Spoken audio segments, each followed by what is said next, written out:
Ngayon may babatiin po ako, napaka-special sa buhay ko. Ito lang naman po yung batang ang laki ng pangarap niya sa buhay niya. 4 years old siya noon, ngayon 6 na siya. So, Princess Daisel Ann, alam mo na kung sino ka, baby ko. Anak ko, one and only baby, Princess Daisel Ann. Yan, nak, sana happy ka kahit wala si mami sa tabi mo.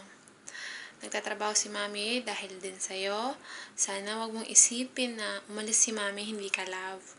Love ka ni mami, anak. Yan yung tatandaan mo. At sana, wish ko lang naman sa'yo yung healthy ka. Huwag magkakasakit. Yun lang. Tapos, yung pangarap mo sa buhay mo, yung isang maging flight attendant, anak. Sige, pagpatuloy mo yung pangarap mo na yon, susuportahan kita. Naalala ko nga nung sinabi mo sa akin, 4 years old ka din noon, birthday mo din, mami, gusto ko maging isang flight attendant paglaki ko. Sige, susuportahan kita. Hindi ko sinabing hindi, kasi yan yung pangarap ng anak ko na dapat suportahan ng mami niya. Ayan. Anak, nandito si mami dahil sa'yo, magtatrabaho. Yung pagiging isang flight attendant mo, pag-iipunan na natin kahit wala pa, kahit maliit ka pa lang. Hindi naman porket bata ka, wala ka ng pangarap sa buhay mo. Pagpatuloy mo na yung pangarap mo na yan na maging isang flight attendant. So, suportahan ka ni mami. Ang pangarap mo, yan yung naging inspiration ko din na may pangarap yung anak ko. Huwag kang gagaya kay mami. Pasaway man ako. Ito si mami, pasaway man. Huwag kang gagaya sa akin. Ayan, sana lagi kang nakikinig kay daddy. Lagi lang mag-pray kay God. Huwag kang mag-alala, anak. Uwi din si mami. Sabi mo nga sa akin sa chat, gusto mo na akong makita. Gusto mo nang umuwi si mami. Ganon din si mami. Ganon din yung pakiramdam ni mami na gusto na din umuwi. Ayan. Kahit ito yung unang pagkakataon na nag-birthday ka, wala ako sa piling mo. Sana masaya ka. Nandito si mami para din sa'yo. Nag-work si mami para din sa'yo. Hindi pansarili ko lang. Ayan. Mag-aral ka mabuti. Tapos, laging sumusunod kay daddy. Anak, happy birthday. Ngayong araw, October 15, yan yung moment mo na birthday mo. Sana masaya ka. Kahit wala ako sa piling mo. Pero nandito pa rin ako gumagabay sa'yo kahit napakalayo ko. Pero malapit ka pa rin sa puso ko, anak. Sana lagi ka lang mabait. Yung hindi pasaway ba. Ayan, birthday wish ko, sana matupad mo yung pangarap mo. Hindi naman habang buhay na bata ka, lalaki ka rin. Ayan nga, noon 4 years old ka, sinabi mo sa akin ng ganon. Ngayon, so 6 years old ka na. Kahit marami ka pang kakainin na bigas para dun sa pangarap mo na yan, maging isang flight attendant. So, suportahan ka ni mami. Yung pangarap mo, tuparin mo. Walang makakahadlang sa'yo. Basta ako, suporta. At saka si daddy, anak. Ito, masaya si mami kasi birthday mo ngayon.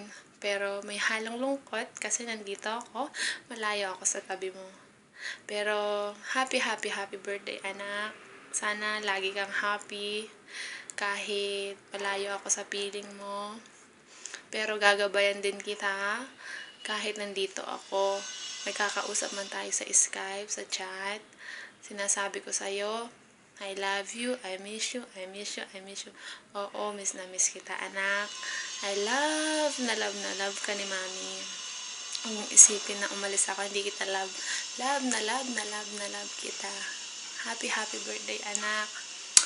Uuwi din si mami, huwag ka mag-alala. So, ngayon, birthday mo, sana happy ka. Pagkakanta kita ng happy birthday. Para sa kaisa-isa kong anak na si Princess Daisel Ann. Anak, pagkakanta kita ng happy birthday. Happy birthday to you. Happy birthday to you. Happy birthday to Princess. Happy birthday to you. Anak, tuparin mo yung pangarap mo. At dito lang si Mami susuporta sa'yo.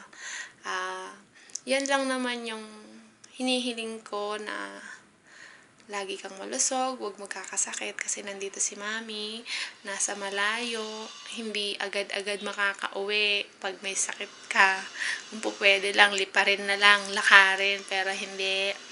Ayan, I miss you, I love you. Alam ko naman na love mo si Mami. Nakakausap kita, gusto mo na akong umuwi. Wala tayong magagawa, anak. Yan yung sakripisyo ni Mami para sa'yo. Pag-iipunan na natin yung pagiging flight attendant mo. Ayan, I love you, I miss you, and God bless all the time. More birthday to come, bebe. Sana lagi lang pray. Pray lang si Mami, okay? Pagpipray mo si Mami na laging okay, hindi magkakasakit. Kasi pag nagkasakit ako, hindi makakapagtrabaho si Mami. Ayan, aral lang mabuti, bebe. Kahit wala ka sa top, okay lang. Nandyan naman yung darating naman din yon yung pagiging top honor mo. Pero kahit wala, okay lang. Basta marunong ka magsulat, marunong ka magbasa. Hindi mo naman kailangan pagpilitan na nasa top ka. Kung ano yung makakaya mo, ayan, gawin mo lang. Hindi ko naman pinapangarap nasa top ka, pero gusto ko lang naman aral ka mabuti. Yun lang naman. Pero mas okay kung nasa top ka. Kasi yun yung honor ko. Honor mo. Honor ni Daddy. Ayan. I love you and I miss you. I love you, na. Miss ka na ni Mami. Ayaw mang umiyak ni Mami. Hindi pwede. Baka sabihin mo, iyakin si Mami. Hindi. Ayan si Mami. Strong woman. Strong mother. Ayan si Mami. Kahit gusto man umiyak, kung iyak man pala ako, tears of joy, kasiyahan, kagalakan, dahil yung baby ko, birthday niya ngayon. Happy birthday, anak. I love you, I miss you, I miss you, I miss you. I miss you, baby ko. Baby ko, princess. Princess ng buhay ko. Yan yung pinaka special na baby. Ayan yung baby na mabait. Pero minsan napakakulit niya na nandyan ako. Yan. Lagi nag-aaway kami ni Mami. Yan yung namimiss ni Mami. Away kami. Pero ngayon, miss kita kasi wala ka ng kaaway. Yan. I love you, baby ko. Mag-aral ka mabuti, anak. Para sa'yo itong ginagawa ko. Kaya nagtatrabaho si Mami. Kahit malayo, titiisin ni Mami. Kahit pagod na pagod, titiisin ko. Pero pag nagkakausap tayo, nawawala ang pagod ni Mami. Alam mo, pagkausap ko si Daddy, sino hinahanap ko? Nasaan si Princess? Ayan. Ikaw lagi kong hinahanap, anak. Kahit pagod na pagod ako, makausap lang kita. Nawawala na ang pagod ko. Kahit buong araw ako magtrabaho, pwede. Ayan, I love you, nak, and I miss you. God bless. God bless. God bless pag pumapasok ko sa school. Ayan, ingat ka lagi. Ayan, I love you.